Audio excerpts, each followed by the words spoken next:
Hello and welcome to another edition of the eCommerce Odyssey podcast. I'm here with Jay Gibb from CloudSponge, and we're going to talk about how to improve the performance of referral programs. So without further ado, Jay, can you explain what a referral program is in the context of an e-commerce store?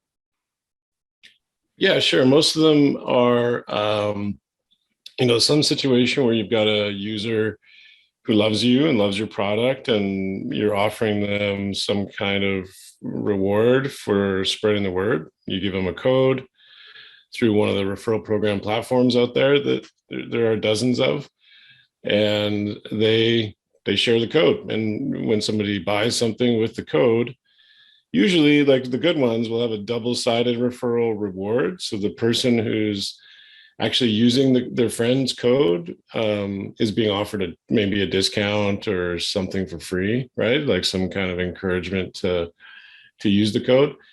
And then when they do that, their friend, the person who sent the referral, will then get something, right? Again, they get something for free, or maybe they get a discount on their next order. So you can use it as a sort of retention, repeat customer tool as well. And there's, like I said, there's dozens of different ways to execute on a referral program, depending on what kind of store you are and what platform you're using, what kind of budget you've got, and all that kind of stuff. But yeah, those are the basic things that all of those platforms all have in common. It's that unique code that you can circulate to earn those rewards. Okay, so what are the reasons why referral programs perform badly? I think what are the schoolboy errors that you see? Yeah, there's a few of them. I think one of the most obvious ones, and the marketing team over at FriendBuy, which is one of the referral program platforms, they talk about this a lot. And it's actually that a lot of stores just hide the referral program, like they bury it under a menu somewhere, and they don't talk about it enough, right? They make you have to log in to use it, and they don't put it on the public website. They don't mention it in their receipts. They don't put it in the footer and the header and all the other places on the site where it could go. And they just kind of have a link buried somewhere in a menu, and then they wonder why it's not working, right? And so I think one of the things that I always encourage when our customers are asking me about, like, what other things besides using CloudSponge can I do to improve the performance of my word of mouth or my referral program, that's one of the first things I always look for, right? I look for, like, where on this website are you actually making it clear that your customers can earn discounts and send discounts to their friends, right? I think that's kind of the first most obvious one. The second one is probably right around the rewards and the triggers for the rewards, right? Like I mentioned already, that a double-sided reward is pretty important. I think as many people that are interested in earning a discount, there are the same number of people probably who are more interested in sending a coupon to their friends and being a hero for their friends, like more of an altruistic reason for sharing. So I think having a double-sided referral program instead of a single-sided referral program is worth trying for anybody who hasn't tried it yet, right? Super, super useful thing. And you might be surprised by the difference in how many people use it if you're offering a reward to both parties. And then finally is where we come in. I think, even the best referral programs that are displayed in lots of places around a website and have great double-sided referral rewards, if they're making people type email addresses into the referral form, then they're by default not performing very well, because your users only have so much patience for entering in a comma-separated list of email addresses, especially if they're on a mobile device, right? They're not going to do it if they're on a mobile device. If they're on a mobile device, they probably aren't even going to type one email address, let alone a list of them, right?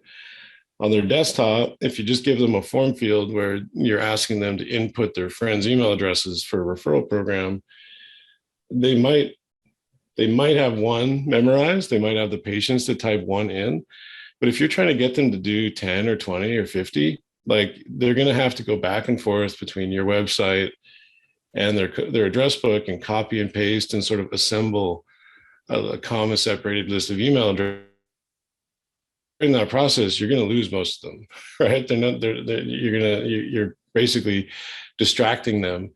And so what our product does, the reason why we exist, is we basically make it so that whatever your existing referral program is, you can add a little address book icon to the input field for the email addresses. So whatever the current field is, it's a field where you're expecting your users to type in a list of comma separated list of email addresses. With CloudSponge, you can just add a little address book icon there so they can click on it or tap on it. And then they authenticate, give you permission to read their contacts from Google or Yahoo or Outlook.com or Office 365 or iCloud or wherever they hold their contacts. And then they just see a nice contact picker, like a comma separated list of, alphabetized list of email addresses. If they're on a phone, they'll see a little like alphabet in the margin that they can tap on the letters of the alphabet to jump around. Checkboxes beside each person, so they can basically assemble a recipient list inside a nice little contact picker interface. And then when they submit it, the field that they previously would have had to type email addresses in is just filled up with everybody they selected, and then they can just submit your referral form. That makes a lot of sense. So why do when you put it like that, it seems logical. Why don't the referral program platforms, why don't they do that themselves? It's hard. It's difficult software to build and to maintain.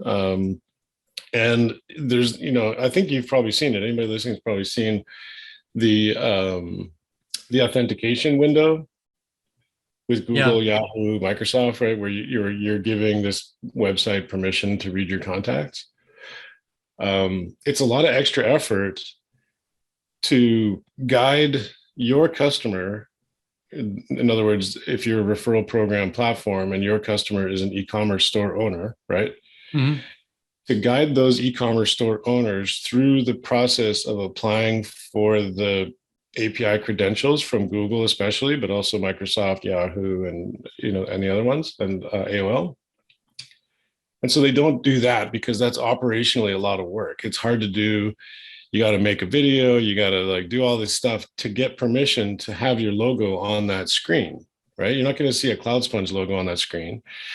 You need to see the logo of the e-commerce store, of the Shopify store, or the WooCommerce store, whatever. You need to see that logo there. Otherwise, you're not going to click through, right?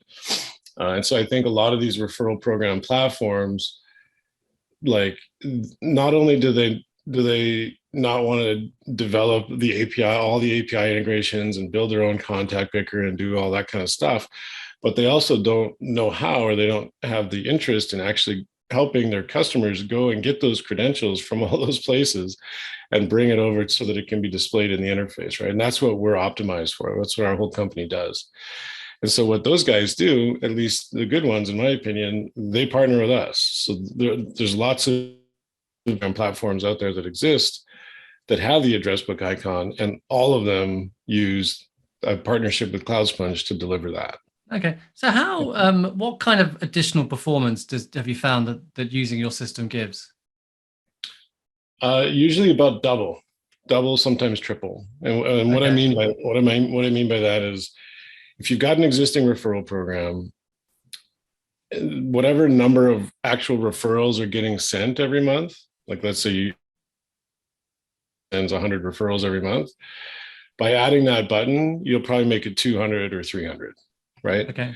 And it's interesting. It's actually quite interesting math, because usually what we see is only about 5 to 7% of people who are going to make a referral will use the address book button.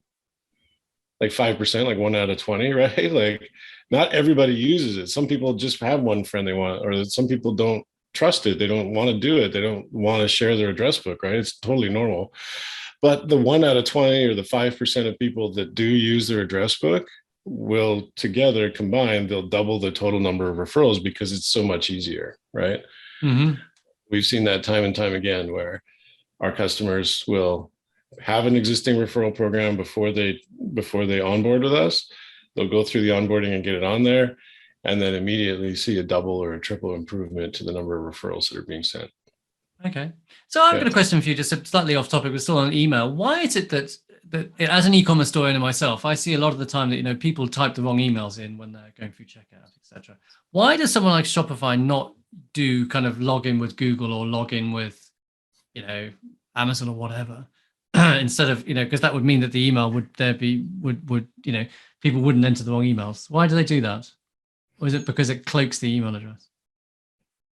I'm not sure. I mean, it could be. I mean, I just have to guess because I don't work at those companies, of course, right? But I think it could be that there's two things that come to mind. One is that they don't want to make a choice, right? They don't want to alienate everybody that prefers Office 365 by putting Google on the page, right? Yeah. Like, they could be that they just don't want to, and then they don't want to have this huge list of options that's also confusing, right? So it could be that. Or it could be what I already just described. It could be that the effort involved especially for a company at scale that's got, whatever millions of stores or whatever Shopify has, to actually guide, because Google won't let Shopify put that Shopify logo on those websites. It's against policies, right? Those websites need to have their own OAuth, like Google OAuth credentials.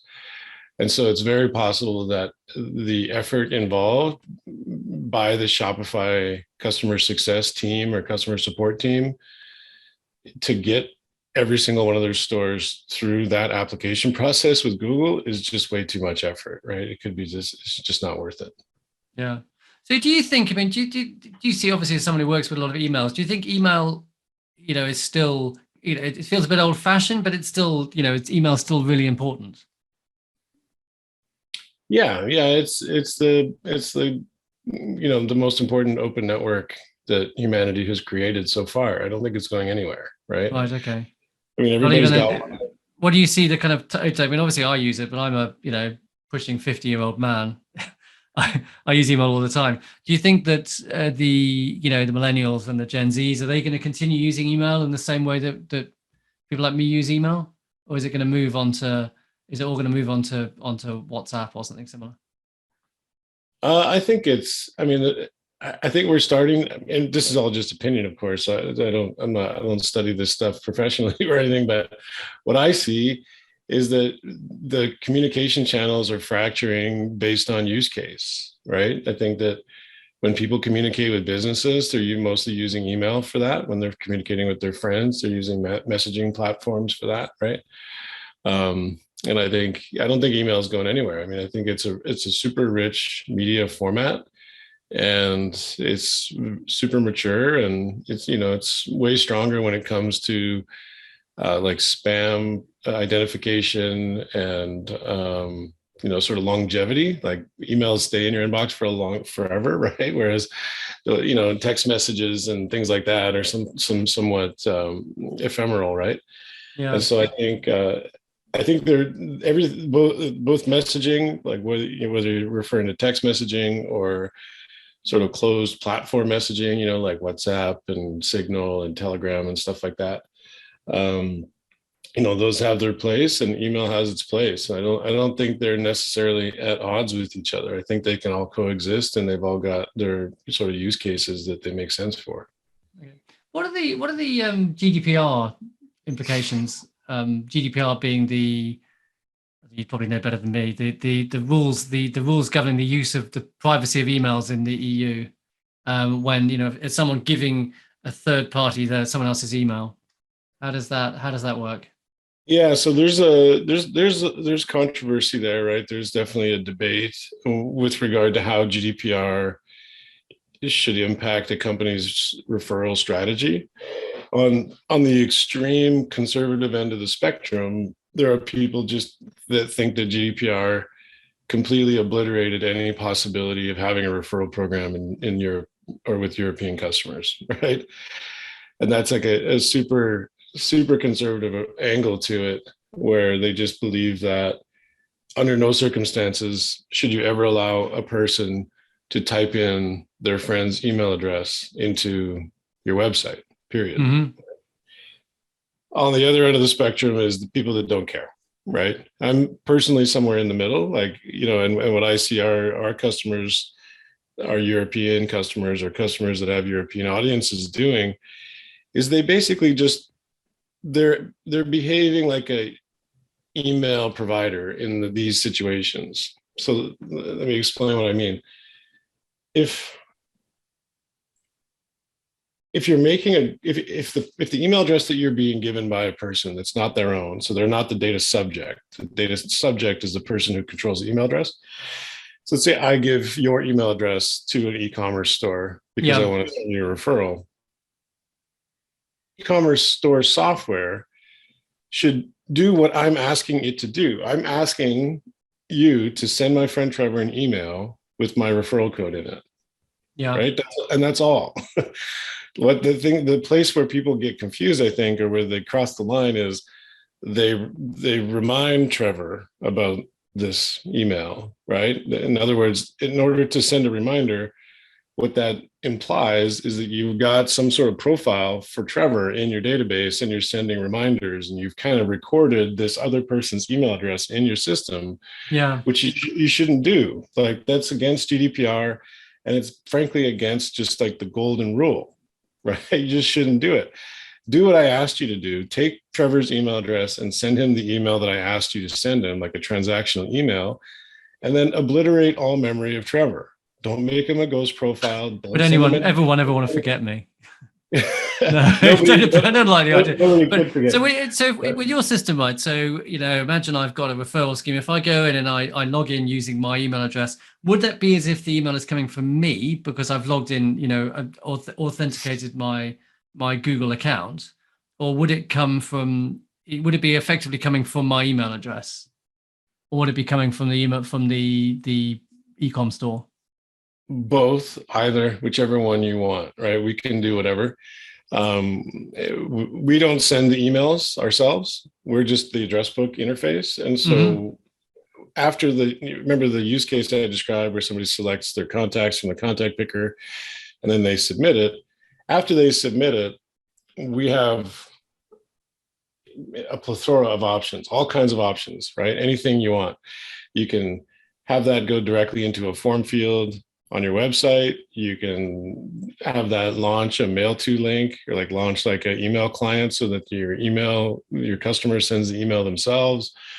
You can have it trigger a webhook or a zap and Zapier. All kinds of different things can happen depending on the way that you want it configured and your own sort of GDPR sensitivity, for example, or what kind of stack you have for the way that you send your emails. So there's a lot of different ways to do it. And we don't really prescribe one of them. It's our job to make them all available and to support our customers for whichever one they want to use. But we don't prescribe one specific way of sending those emails, since we're not the ones that are actually sending them. Okay. So your kind of approach to doing forms, are there other e-commerce use cases where this comes in handy? Yeah, we've seen them. So the referral program field that I described is kind of the most popular one, right? Also, most e-commerce stores have that useless envelope icon on the product page. You've seen that? Well, email me.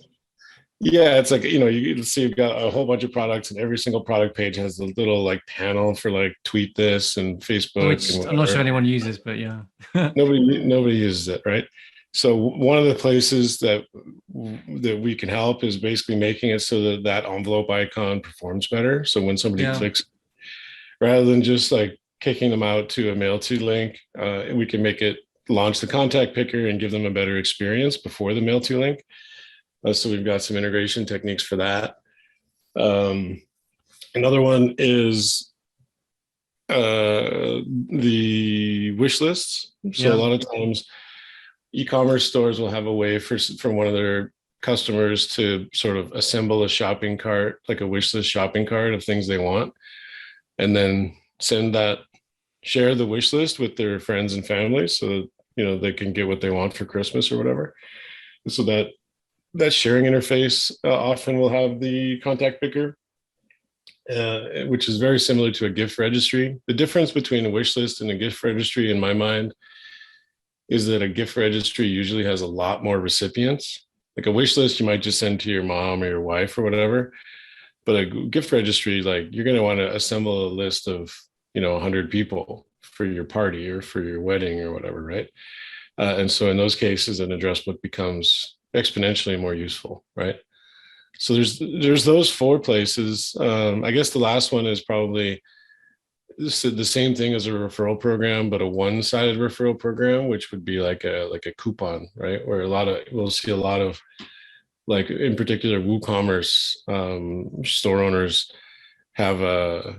there's a plugin for WooCommerce that does coupons and allows you guys a sharing interface to send coupons to people in your address book or your friends. And so that's another place that I think is worth exploring for anybody who doesn't already have something like that. Okay. This has been very interesting. It's one of those things I'd never really thought about, and now I can see the use of it. It is, one of those little things that gosh, yeah, that does make sense. I get that now. So look, I'm doing my job. You're doing your job, right? Okay, one final question. Sure. Have you got any tips for us? What's inspired you recently? Good books, films, holidays? Man, so you said that you're pushing 50, which is true for me as well. I'm past the hump there. And 3 weeks ago, like deep into my 40s, I took the time for you're in the UK, right? Yeah. You guys have the equivalent of like the Boy Scouts or the Cub Scouts over there? I'm a scout leader, indeed. Okay. Yeah, so am I. My kids are small, so I'm a scout leader for the elementary school age. Yes. And so a few weeks ago, I actually, for the first time in my life, studied tying knots, like learned some really useful knots that now I believe that every adult should do that. Like it didn't take me it took me 2 or 3 hours to learn some knots that are now I feel so much more useful. Can you tie a one-handed bowline? I sure can. Yeah. Oh, excellent. That's a good. That's my party trick. Yeah, I did the bowline and the trucker's hitch and the top line hitch and handcuff hitch. Can you do a handcuff hitch? I don't know that one. Maybe. That's very easy. Go and look it up. Yeah. So I just love that. I mean, I know it seems so strange, but it was not only that, but we went on a camp out, and because the reason why I was studying it was because I volunteered to do a little clinic for the kids, right? And there was a shocking number of adults, like the parents of the kids who were there, that were like super into it, like loved it and wanted to come and hang out and say, hey, like help me with that bowline or whatever. Or one guy was like super fascinated by the trucker's hitch and really wanted me to show him how to do a trucker's hitch because he couldn't believe that it was possible, right? So for whatever it's worth, that's what's inspired me. I like that. Yeah. I like that. Yeah. Jay, it's been great talking to you, and thanks very much for sharing your expertise. Yeah, thanks for having me. It's been a good chat. Okay, bye-bye.